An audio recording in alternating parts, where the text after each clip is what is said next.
नमस्कार दोस्तों, स्वागत है आप सभी का एक बार फिर से।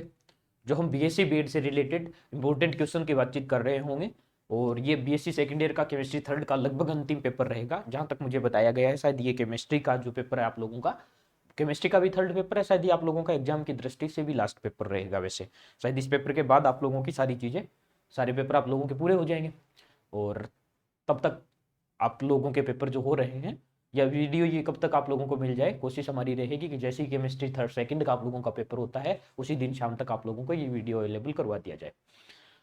और बहुत अच्छे से आप लोगों के सारे पेपर हुए होंगे, बहुत अच्छे से आप लोगों ने इन चीज़ों को देखा होगा, कवर किया होगा और बहुत अच्छे नंबर से आप आगे बढ़ रहे होंगे और अब भविष्य आप लोगों का उज्जवल रहेगा, ऐसी मैं कामना करता हूँ।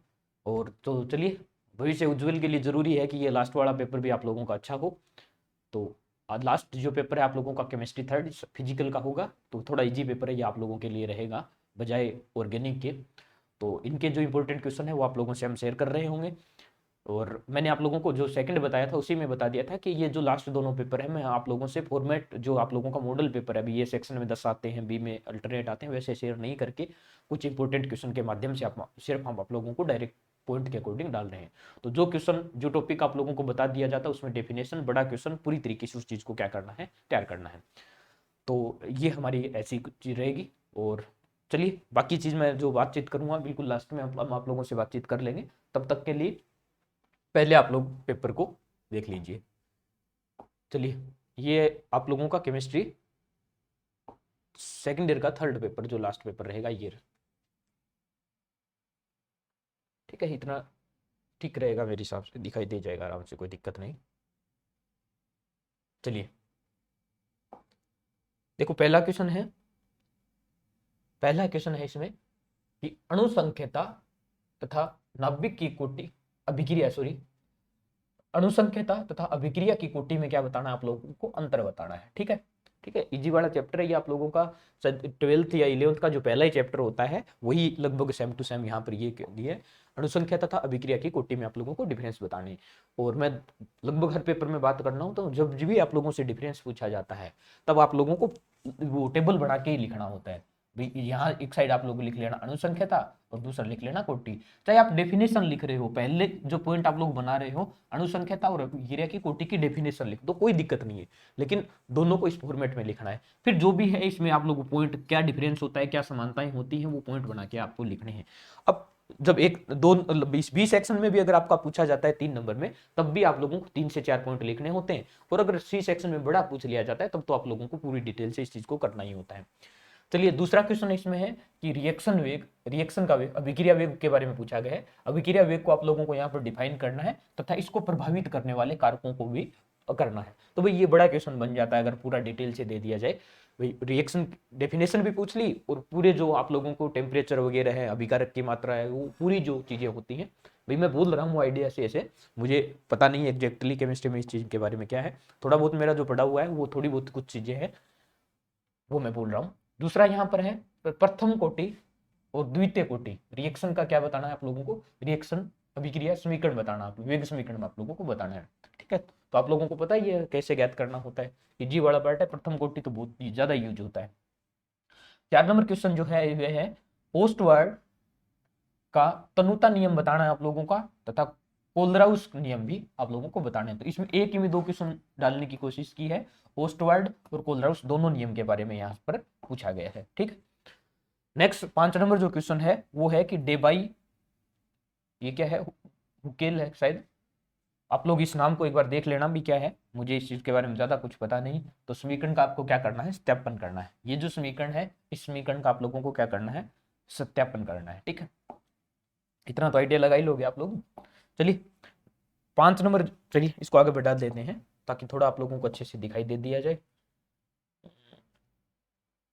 कहाँ तक हो गया, यहाँ तक आ जाएगा। चलिए एक साथ तो नहीं आएंगे लेकिन फिर भी यहाँ तक कर लेते हैं इसको, यहाँ तक आ जाएगा। 5 बात कर ली। 6 नंबर क्वेश्चन जो है वो आप लोगों का है मानक सेल विभव तथा साम्य स्थिरांक में आप लोगों को क्या बताना है, रिलेशन बताना है। 7 नंबर जो क्वेश्चन है सेल विभव के ताप, सेल विभव की ताप पर निर्भरता क्या होती है वो आप लोगों को बताना है। और नेक्स्ट है सांद्रता सेल क्या है तथा इसका उपयोग आप लोगों को बताने हैं। तो ये सेल वाले जो पार्ट होते हैं उससे 3 क्वेश्चन सर ने डाले हैं। ये तीनों क्वेश्चन आप लोग अच्छे से तैयार करने की कोशिश करना, और हमें ऐसी उम्मीद रहेगी कि इन तीनों में से उस चैप्टर से आप लोगों का क्वेश्चन मिल जाएगा। सीपी तथा सीवी में समझ बताना भाई, ये इंपॉर्टेंट है, कहीं ना कहीं किसी रूप में पूछ लिया जाता है। अब इस चीज को ध्यान भी रखना है कि मान लो हमने यहाँ पर सीपी और सीवी में संबंध डाला है कि रिलेशन क्या होता है। अब मान लो आप लोगों को डाटा देकर के इसी में न्यूमेरिकल पूछ ले, अगर आपको रिलेशन याद होगा तो न्यूमेरिकल करने में कोई दिक्कत नहीं आएगी। बहुत सारे क्वेश्चन में ऐसे फिजिक्स में हुआ है कि जो हमने क्वेश्चन डाला था, मान लो कोई रिलेशन डाली थी, कोई समीकरण डाली थी, उस समीकरण पे एग्जाम्पल बना के दे दिया। जब आप लोगों को एग्जाम्पल दिया है तो डाटा तो दिया हुआ मिलेगा, और जब हमने वो इक्वेशन डाली है या कोई डाटा जो फॉर्मेट डाला था, अगर उसका फॉर्मूला आप लोगों को याद है तो डाटा लिखना होता है सिर्फ भी। तो न्यूमेरिकल हमने लगभग नहीं डाले हैं बिल्कुल, फिजिक्स में तो मैंने देखा था, मैंने बिल्कुल नहीं डाले, क्योंकि यही था कि आप लोग अगर एक लास्ट में थ्योरेटिकल क्वेश्चन तैयार कर लेते हो न्यूमेरिकल की फॉर्म में, अगर आप लोगों को डाटा दे दिया जाता है। दूसरा, न्यूमेरिकल का क्या होता है कि मतलब बहुत मुश्किल हो जाता है कि हम न्यूमेरिकल बिल्कुल जो पुट कर रहे होते हैं, थोड़ा आइडिया लगाना मुश्किल होता है। उससे बेटर होता है कि अगर हम लोग क्वेश्चन जो डाल रहे होते हैं वो अगर टॉपिक के अकॉर्डिंग डाल दिया तो ज़्यादा चांसेज उसके होते हैं कि रिपीट होने के लेकर के। नेक्स्ट क्वेश्चन आप लोगों का है, न्यूमन समीकरण को समझाना है, जूल थॉमसन प्रभाव और उदासीनीकरण। भाई ये जूल थॉमसन प्रभाव तो कन्फर्म पूछना होता है, ठीक है। मैंने आप लोगों को इस फिजिक्स में ये चीज बता दी थी कि जूल थॉमसन वाले पर आप लोगों के किस प्रकार से भाषा चेंज करके पूछा जा सकता है। भाई आदर्श गैस के लिए जो थॉमसन जो गुणांक होता है उसको 0 प्रूफ करवा लेगा, रियल गैस के लिए वैल्यू दे करके पूछ लेगा, लेकिन जूल थॉमसन जो गुणांक आता है वहां तक आप लोगों को दोनों चीजों में ज्ञात करने। अब एक ही क्वेश्चन पर 3 क्वेश्चन इसके बन जाते हैं।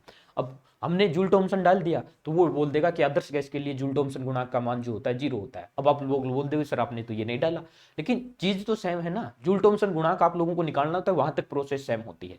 उसके बाद आप लोगों को केस बनाने होते हैं कि आदर्श गैस के लिए इक्वेशन आदर्श गैस समीकरण यूज करनी है, और रियल गैस के लिए अगर आपसे पूछा जाता है तो रियल गैस समीकरण जो आप लोगों को यूज करनी होती है, उसमें डाटा यूज करना होता है। तीनों लगभग बार बार बदल के इन चीजों को क्वेश्चन में पूछा जाता है।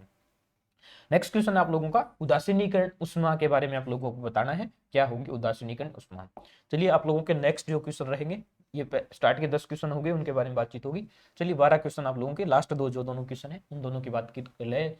उष्मागतिकी नियमों के बारे में बताना है। उष्मागतिकी के नियम है शून्य नियम, प्रथम नियम, और सेकंड जो होता है उसमें कोई जो होता है, तो सेकंड में जो होता है वो कंपैरिजन कई बार पूछ लिया जाता है। और लास्ट क्वेश्चन आप लोगों का है, विभिन्न उष्मागतिकी पदों के रूप में आप लोगों को स्वतः परिवर्तित और साम्य की क्या बतानी है, शर्तें बतानी है। तो ये आप लोगों के क्वेश्चन थे, और जो होंगे तो ये आप लोगों का लास्ट पेपर रहेगा। बाकी हम बातचीत करेंगे जो अन्य किसी सब्जेक्ट के आप लोगों के रहेंगे। तब तक के लिए आप लोग इन चीजों को तैयार रखें। धन्यवाद।